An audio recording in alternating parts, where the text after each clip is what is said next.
Hi welcome to my channel. இன்றைக்கி வந்து நம்ம என்ன பார்க்க போகிறோம் அப்படின்னா மீல் மேக்கர் வச்சு நம்ம வந்துட்டு நல்லா ஒரு ஃப்ரை பண்ண போகிறோம். அது எப்படி செய்கிறதுன்னு பார்க்கலாம். ஃபஸ்ட்டு வந்துட்டு ஒரு கப் அளவுக்கு மீல் மேக்கர் எடுத்துக்கோங்க. அதை வந்துட்டு நல்லா வந்து சுடு தண்ணியில் வந்துட்டு இதை வந்து ஊற வச்சுக்கலாம். இதை நம்ம வந்து பச்சை தண்ணியில் கூட ஊற வைக்கலாம். ஆனால் அது வந்து ரொம்ப நேரம் ஆகும். உங்களுக்கு ஒரு 20 மினிட்ஸ்க்கு மேலே அது ஊறுறதுக்கு டைம் எடுக்கும். நம்ம இந்த மாதிரி ஹாட் வாட்டரில் போட்டோம் அப்படின்னா ஒரு 5 மினிட்ஸ்லேயே நல்லா நம்மளுக்கு ஊறிடும். ஸோ இதில் ஒரு 5 மினிட்ஸ் நல்லா ஊற வச்சு எடுத்துக்கலாம். அதுக்கப்புறமா இன்னொரு பாத்திரத்தில் கொஞ்சமாக இஞ்சி பூண்டு ஆட் பண்ணிக்கோங்க. 1 டேபிள் ஸ்பூன் தயிர் ஆட் பண்ணிக்கோங்க. காஷ்மீரி சில்லி பவுடர் ஒரு 2 டேபிள் ஸ்பூன் ஆட் பண்ணிக்கலாம். கொஞ்சமாக மல்லித்தூள் ஆட் பண்ணிக்கோங்க. கரம் மசாலா ஒரு 1/2 டேபிள் ஸ்பூன் ஆட் பண்ணிக்கோங்க. சோம்புத்தூள் கொஞ்சமாக ஆட் பண்ணிக்கோங்க.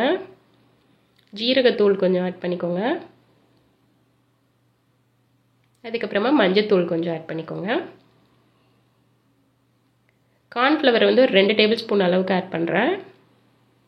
அரிசி மாவு ஒரு டேபிள் ஸ்பூன் ஆட் பண்ணிக்கலாம். இதுக்கு தேவையான உப்பு ஆட் பண்ணிக்கலாம். கடைசியாக ஒரு டேபிள் ஸ்பூன் கெச்சப் ஆட் பண்ணிக்கோங்க. இது எல்லாத்தையும் நல்லா கலந்து விட்டுக்கலாம். டொமேட்டோ கெச்சப் வந்து ஆப்ஷனல் தான், இருந்தால் ஆட் பண்ணுங்கள், இல்லைன்னா தேவையில்லை. கொஞ்சம் கொஞ்சமாக தண்ணி விட்டு இதை நல்லா கலந்து எடுத்துக்கலாம். ரொம்ப தண்ணி ஆயிடக்கூடாது, கொஞ்சம் கெட்டியாகவே கலந்து வச்சுக்கோங்க. இந்த கன்சிஸ்டன்சிக்கு இருந்தால் போதும். இது ஓரமாக இருக்கட்டும். இப்போ நம்ம ஊற வச்ச அந்த மீல் மேக்கரை பாருங்கள், நல்லா ஊறிடுச்சு. ஒரு 5 மினிட்ஸ்லேயே நல்லா ஊறிடுச்சு. இதை வந்து நல்லா புழிஞ்சு, இதை வந்து நல்லா அந்த தண்ணி சுத்தமாக இல்லாமல் நல்லா புழிஞ்சு எடுத்துக்கலாம்.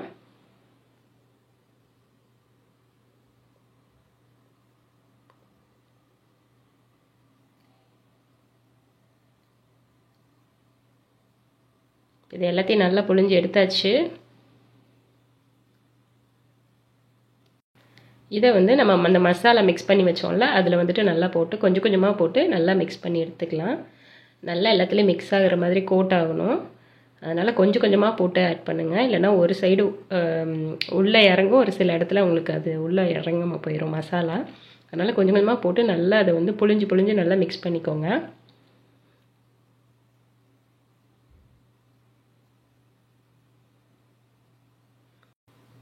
எல்லாத்தையும் நல்லா கலந்தாச்சு. இப்போ இதை வந்துட்டு நம்ம ஒரு 20 மினிட்ஸ் வந்துட்டு மூடி போட்டு நல்லா ஊற விட்டுறலாம். அப்போ தான் உங்களுக்கு அந்த மசாலா வந்து உள்ளே நல்லா சார்ந்து உங்களுக்கு டேஸ்ட்டு நல்லாயிருக்கும். ஸோ இப்போ இதை வந்து 20 மினிட்ஸ் கழித்து இதை வந்து நம்ம ஃப்ரை பண்ணி எடுத்துடலாம். எண்ணெயை வந்து நல்லா சூடு பண்ணிக்கோங்க. சூடு பண்ணிவிட்டு இதை கொஞ்சம் கொஞ்சமாக போட்டு நம்ம பொரித்து எடுத்துடலாம்.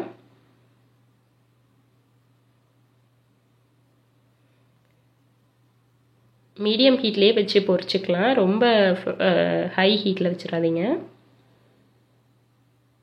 நல்லா பரட்டி விட்டு 2 பக்கமும் நல்லா ஃப்ரை பண்ணி எடுத்துக்கலாம். அந்த அரிசி மாவு அந்த கார்ன்ஃப்ளவர்லாம் போட்டனால நல்லா கிறிஸ்பியாக வரும் உங்களுக்கு. ஸோ இப்போ அந்த கலர் லைட்டாக சேஞ்ச் ஆக ஆரம்பிச்சிருச்சு. இப்போ நம்ம வந்துட்டு இதை எடுத்துடலாம்.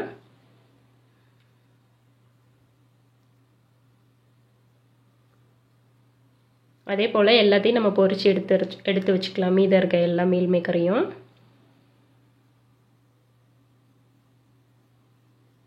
இது நம்ம அப்படியேவும் சாப்பிட்லாம். இது கூட நம்ம இன்னும் கொஞ்சம் ஆட் பண்ண போகிறோம். இது என்னென்னு பார்க்கலாம். ஃபஸ்ட்டு ஒரு பேன் எடுத்துக்கோங்க. இல்லை கொஞ்சமாக தேங்காய் எண்ணெய் விட்டுக்கோங்க. நறுக்கின பூண்டு ஆட் பண்ணிக்கோங்க. அந்த எண்ணெயிலே நல்லா ஃப்ரை பண்ணிக்கோங்க. நல்லா ஃப்ரை பண்ணதுக்கப்புறமா ஒரு டேபிள் ஸ்பூன் வந்துட்டு சோயா சாஸ் ஆட் பண்ணுறேன். 1 டேபிள் ஸ்பூன் வந்து டொமேட்டோ கெச்சப் ஆட் பண்ணுறேன்.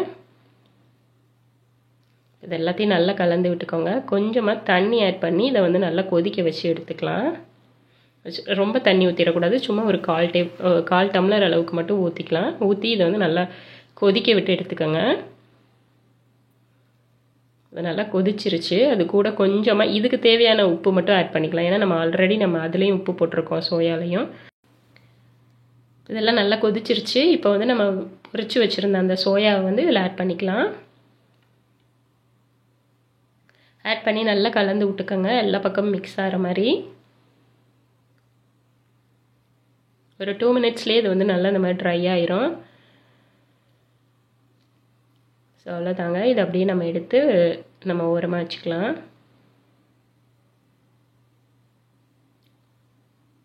இதை நம்ம வந்துட்டு ஃப்ரை பண்ணிவிட்டு அப்படியேவும் சாப்பிட்லாம், இந்த மாதிரி ஆட் பண்ணியும் சாப்பிட்லாம். ரொம்ப நல்லாயிருக்கும்.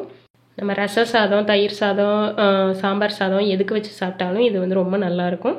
சும்மாவும் சாப்பிட்லாம். கிட்ஸ்லாம் நல்லா விரும்பி சாப்பிடுவாங்க. ஸோ இது போல் நீங்களும் ட்ரை பண்ணி பாருங்கள். உங்களுக்கு பிடிச்சிருந்துச்சுன்னா லைக் பண்ணுங்கள், ஷேர் பண்ணுங்கள், கமெண்ட் பண்ணுங்கள், மறக்காமல் சப்ஸ்கிரைப் பண்ணுங்கள். தேங்க்யூ.